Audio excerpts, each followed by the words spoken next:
ఈ గాలి, ఆ హోరు, ఈ వెన్నెల, నువ్వు నేను ఇలానే ఉండిపోతే బాగుంటుంది కదా. ఉండిపోదాం. ఎలా? టైం అయిపోతుంది కదా. ఆపేద్దాం. అలా సినిమాల్లోనే అవుతుంది. అయితే అక్కడికే వెళ్దాం. ఏ హీరో, అలా ఎలా? ఓయ్ హీరోయిన్, ఇలా.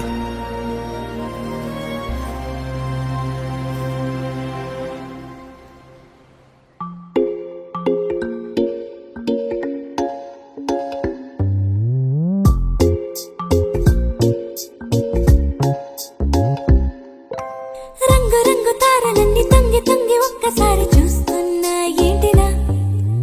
పైన లేని వెన్నెలంతా నేల మీదకొచ్చినట్టు నువ్వుంటే చూడవా? మంచువాన నన్ను ముంచనంట, వాన విల్లు మీద ఇల్లు కట్టినెవ్వరంట. ఈ లోకమంతా నిన్ను చూసినంట, ఏ దిష్టి నిన్ను తాకకుండా ఇంటిలోన దాచుకుంటా. రంగు రంగు తారలన్నీ తొంగి తొంగి ఒక్కసారి చూస్తున్నా ఏంటిలా? ఆ పైన లేని వెన్నెలంతా నేల మీదకొచ్చినట్టు నువ్వుంటే